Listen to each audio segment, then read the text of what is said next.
I'm a Venezuelan that lives in the United States and is a Democrat. Why are you guys shitting on Venezuelans right now? You guys are just being so rude. Like, do you know how many deaths this man has, how much blood he has on his hands? And yeah, it was Trump. He got him. Am I super happy it was him? No. But you gotta give credit where credit is due. Like, he did what no one thought I never thought I would live to see this. Ever. Like, I'm in shock. And it makes me sad that you guys are just like saying he was a sovereign president. He wasn't. He was a dictator. He was a dictator. Why don't you take this energy to see who he really was and then come back with your opinions? Like, just let us have this moment, please. You know, it's crazy how, people choose to find everything wrong about Donald Trump. Everything, even when the man does something good, it's bad. South Africa, where black people were taking the lives of white farmers, he then gave white farmers, visas to come to the United States to get away from what was happening over there to them. And people started saying how he doesn't care about black people and it's only because they're white. He did that and this and that, and he don't really care about black folks. He's a racist, this, that. And then, when he got word that, there were these groups, these terrorist groups that's down there that were killing all the Christians down there in Nigeria, right? He sent operatives down there to take them on and wipe out those terrorist groups to stop them from killing the Christians. Now, those were blacks, taking the lives of other black folks, and everybody shut up. Nobody's saying anything about it. And anybody concerning the Democrats who have something to say about it, it's always something negative, some type of negative connotation towards whatever this man does. And I think it's such an unfair ordeal when it comes to whatever this man does. Now, I understand if you hate the man, but give the man some props for what he just did. There's no way in heaven or hell this man just got rid of a real dictator, because a lot of you call him dictator, and I don't see any dictatorship going on here in the United States. You got free speech to talk and say how you feel on social media. That's the reason why so many people are on TikTok, Instagram, YouTube Shorts, whatever the case may be, talking about Donald Trump, saying how they feel, because there's no dictatorship going on. There's no censorship going on, right? You're free to express yourself. You're free to go out there and protest. So where's the dictatorship?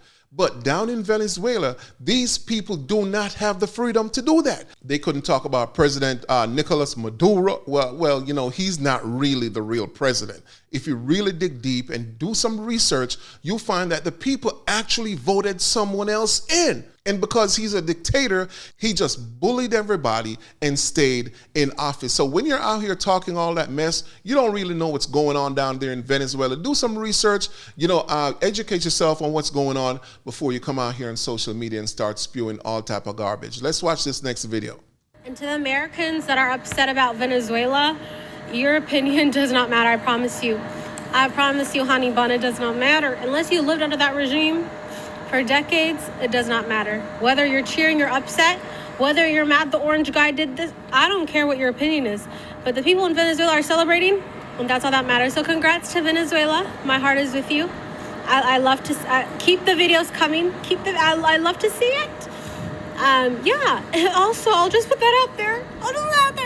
The man wasn't a good guy. He wasn't a good guy. I'll just put that out there. The man was not a good guy. He took the lives of a lot of people, and he was a part of the shipment of drugs coming into the United States. This man was in bed with the Venezuelan cartel. All right, he was down there with the Venezuelan cartel, drug dealers, drug lords, whatever you want to call them, and he was making money from that. So he had no problems with drugs coming into the United States, especially fentanyl. Have you been seeing what fentanyl has been doing to the people over here in our country?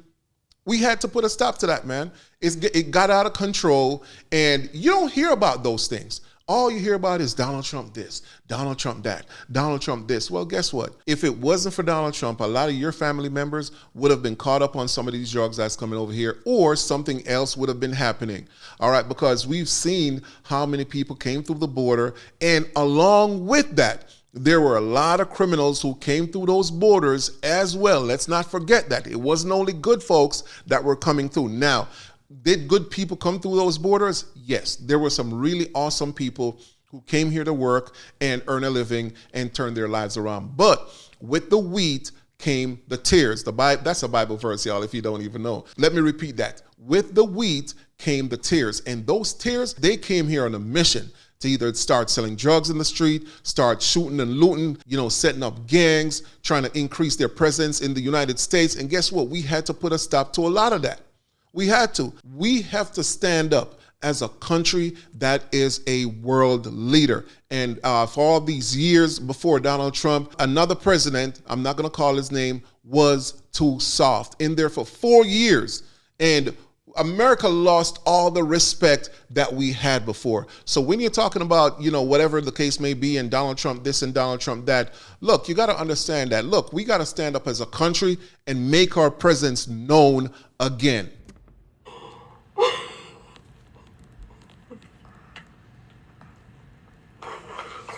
Ay, qué emoción.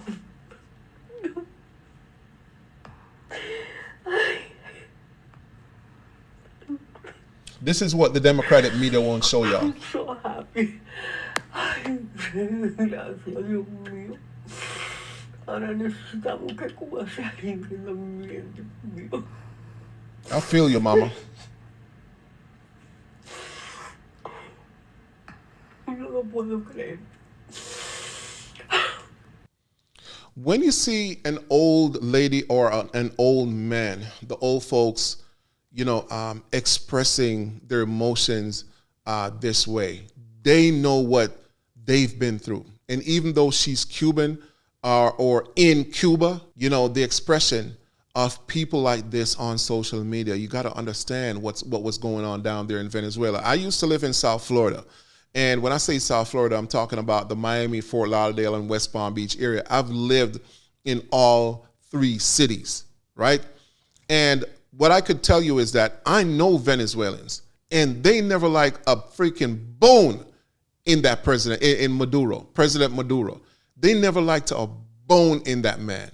None of them, not one of them. I know 3 Venezuelan, and none of them like that man. And there's a city down there on the west side of Fort Lauderdale.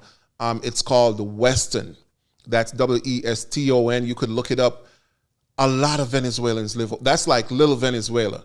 But the Venezuelans that actually live there, they're actually the upper class type of Venezuelans. And let me tell you, they don't even like that man. They ran from Venezuela to come to the United States. And they set up shop over there in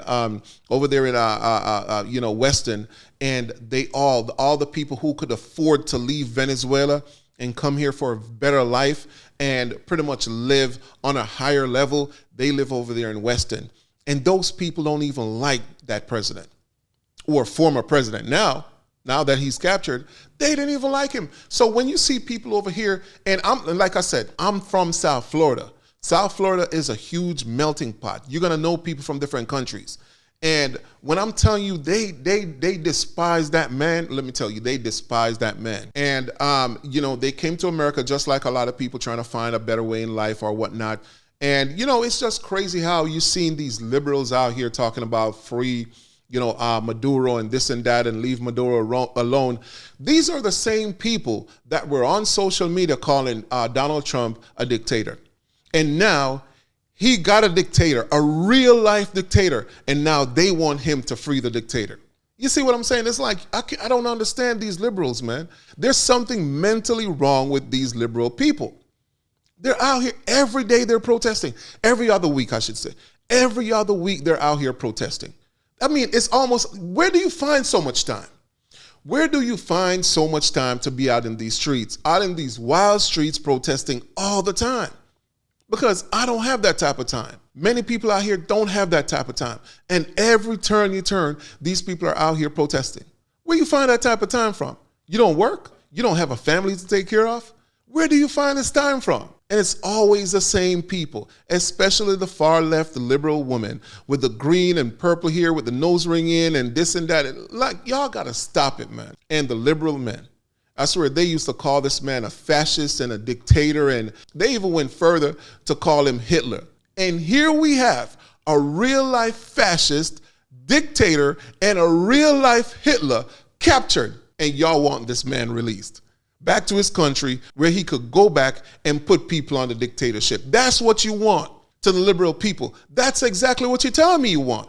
You want this man out to go back to the country where he was dictating over people and having people in this huge prison called Venezuela. That's what you wanted him to go back to do. Start thinking, y'all. Shout out to everybody in this video. I hope we could have a turnaround in this country where people will acknowledge the good things that's been done, even if you hate the man, totally fine. But do acknowledge the good things that he has done. Just like the lady in the first part of the video that said, look, I'm a Democrat. And I'm glad that this happened. She's giving him his credit, even though she's a Democrat. That's how it should be. Hey, if you're here for the first time, thank you for tuning in. Welcome to 10 Minutes Late. Hey, you know, we people of color, we're always late. So, hey, shout out to the new podcast, 10 Minutes Late. Hit the subscribe button. Hey, drop your comments down in the comment section. It's okay. Have your opinion. Guess what? We're not under dictatorship here. Have your opinion. Drop it in the comment section. See you in the next video. Peace.